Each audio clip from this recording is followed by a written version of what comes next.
J'ai le plaisir de recevoir ce matin l'invité de la matinale, Rachid Machou, vice-président de l'AMICA, l'association marocaine pour l'industrie et le commerce automobile. Bonjour. Bonjour madame. Alors vous êtes également le président du comité qui organise le salon de la sous-traitance automobile qui a ouvert ses portes donc hier à Tanger. Alors dites-nous Rachid Machou ce qu'est ce salon qui est, il faut le dire, un peu connu du grand public. Exactement, Madame Nadia. Donc, je vous remercie pour cette invitation. Donc, le salon de la sous-traitance qui s'organise ici même à la zone franche de Tanger et qui est à sa 5e édition cette année, a lieu donc le 25 hier, aujourd'hui et encore demain. Il a été inauguré hier par son Excellence, Monsieur le Ministre de l'Industrie, Monsieur Moulay Hafid Al-Alami. Alors, le salon de la sous-traitance bénéficie du haut patronage de Sa Majesté pour la 5e édition. Donc, ce salon abrite 300 exposants venus du monde entier, donc internationaux, avec un privilège pour les pays européens voisins, donc nos alliés historiques pour l'industrie automobile. Donc 300 exposants, l'année dernière 218 exposants, presque 37% de progression. Donc c'est vous dire que le secteur est stratégique et porteur de promesses pour notre pays. Alors, un mot peut-être sur les enjeux. Alors, les enjeux de ce salon, alors c'est très simple. Alors, pour expliquer clairement, ce n'est pas un salon d'automobile, né pour les composants automobiles. C'est un salon qui est dédié pour les entreprises qui fabriquent les machines et les services nécessaires pour fabriquer les voitures et les composants de voitures. Alors, je m'explique. Pour fabriquer une voiture, il faut des composants, il faut aussi des machines, il faut des services. Donc là, c'est le salon dédié pour les entreprises qui étudient et fabriquent des machines. D'accord. Donc sans ces entreprises, vous entendez bien, il ne peut pas y avoir d'industrie automobile dans notre pays. Donc c'est là encore on est une couche en dessous. Donc on va en profondeur. On est dans l'intégration locale en profondeur en ce qui concerne les moyens et les services pour fabriquer les voitures. Nous avons besoin de cartons, de gants, de huile, de robotique, d'électronique. Donc c'est un secteur porteur. Dans la mesure où il est consommateur de main-d'œuvre directe et surtout de main-d'œuvre indirecte, donc des techniciens, des ingénieurs, et donc il y a par là un transfert de savoir-faire entre les entreprises des pays européens et les nôtres, donc qui sont installés sur notre territoire. D'accord, ok. Alors là, il s'agit donc du salon lui-même, de la sous-traitance automobile. Mais au-delà de ça, c'est un secteur qui s'inscrit dans une stratégie globale quand même. Donc 2014-2020, je crois. Alors effectivement, donc le plan d'accélération industrielle, donc mis en place donc avec une projection de 2014-2020. Avec Monsieur le Ministre, son équipe, donc tous chers collègues de l'AMICA, nos collègues de TMSA, donc la zone franche dont nous sommes et qui nous offre les infrastructures nécessaires pour opérer dans un bon climat d'affaires. Donc ce plan d'accélération industrielle a permis tout simplement la création d'écosystèmes automobiles qui ont permis la création de plus de 80 000 emplois. Alors c'est vous dire que donc 2014-2020, les objectifs sont déjà atteints aujourd'hui. On est en 2018. À décembre 2017, on était déjà aux objectifs fixés en 2020. Mais ça n'a pas duré longtemps parce que hier, même Monsieur le Ministre nous a fixé un nouvel horizon. Donc 2025, 1 million de voitures par an. Aujourd'hui, nous sommes à 600 000 voitures par an engagées, avec un engagement de 600 000 voitures par an. Donc 1 million de voitures par an. Et donc voilà, les objectifs sont de plus en plus ambitieux. Et maintenant, il n'y a plus qu'à définir le moyen et les chemins d'y parvenir. Et c'est pour ça que nous sommes là. Voilà, en attendant donc cette échéance, pouvez-vous nous dire un petit peu les chiffres à retenir concernant la sous-traitance automobile au Maroc ? Alors, les besoins en sous-traitance automobile à proprement dit, spécifique, s'élèvent aujourd'hui système à 600 millions d'euros. de volume d'échanges. Il faut dire qu'il y a des opportunités de business. Ouais. Alors ces machines, cette sous-traitance aujourd'hui est majoritairement européenne sur notre territoire. L'enjeu majeur, c'est, je vais être très simple et direct, c'est il ne peut pas y avoir d'industrie automobile enracinée dans notre pays sans cette sous-traitance automobile de niveau encore de rang 2 en dessous. Donc les choses sont claires. Alors le secteur automobile, comme vous le savez, est le premier secteur exportateur. L'Europe, donc plus de 10 milliards d'euros de chiffre d'affaires.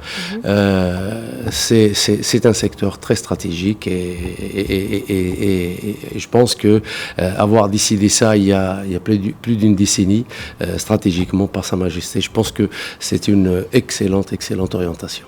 Justement, vous venez de parler de ces exportations. Quel est aujourd'hui le rôle joué par Tangemed, notamment en ce qui concerne l'accès à ces produits qui viennent d'Europe ? Alors, l'occasion m'est offerte de saluer tous mes chers collègues de Tangemed, de la zone franche ici à TFZ et de la future zone franche atlantique, donc à Kenitra. Toutes ces infrastructures, et la TAC également, la Tanger Automotive City, toutes ces infrastructures aujourd'hui offrent un climat exceptionnel pour pouvoir accueillir des nouveaux investisseurs, que ce soit dans les composants automobiles ou dans les machines et les services et l'ingénierie qui rentrent dans la conception, la fabrication automobile dans notre pays. Un mot à présent sur le rôle réel que joue donc la sous-traitance industrielle dans l'industrie automobile au Maroc. Qu'est-ce qu'on peut vraiment dire là-dessus ?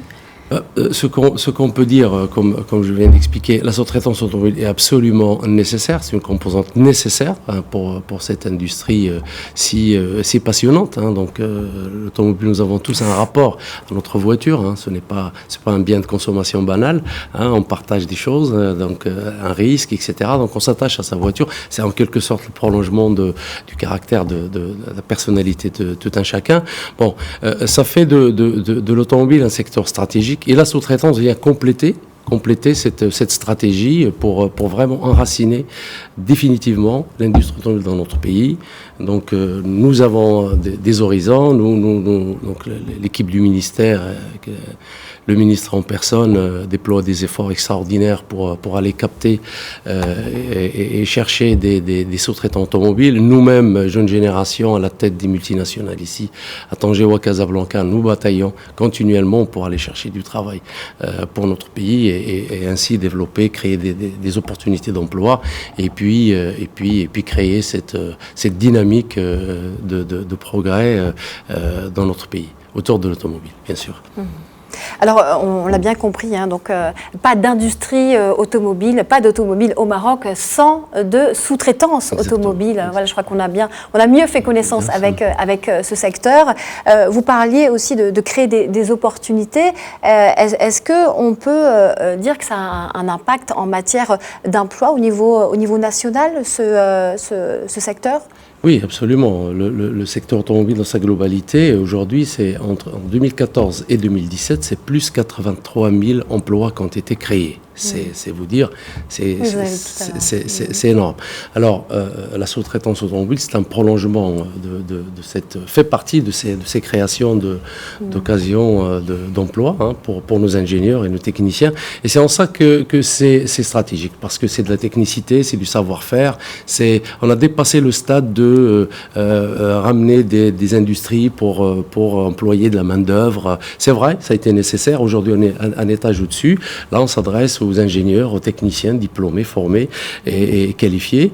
Et donc, c'est une continuité tout à fait naturelle. Voilà, et donc le transfert de savoir-faire est là maintenant. Il est en cours. Il est en cours. L'industrie automobile dans notre pays, grande série, je dirais, avec l'arrivée de Renault-Nissan, donc première voiture en 2012, 60 voitures par heure, donc est une fierté nationale. Maintenant, PSA est en train d'arriver à Kenitra aussi. Oui. Et donc, c'est pour ça que nous avons une capacité à engager de 600 000 voitures par an avec les deux constructeurs. Donc, c'est vous dire que l'industrie est là, mais elle est récente. Elle est récente avec une vision globale et stratégique. C'est pas. Alors, quand je donne un coup de rétro un petit peu sur le passé, et j'ai le vertige. Hein. Somaca, les années 60, CKD, 10 voitures par heure. Aujourd'hui, 60 voitures par heure avec Renault-Nissan, l'usine Renault-Nissan à Tanger, et c'est pas fini. Donc, nous sommes vraiment sur une croissance assez rare de nos jours en termes d'industrie automobile, et c'est vraiment la volonté royale et tout le ministère, toutes les équipes, l'AMICA, le TMSA, tout autour, c'est faire du Maroc une plateforme pour l'industrie automobile, et nous sommes en train de le réaliser.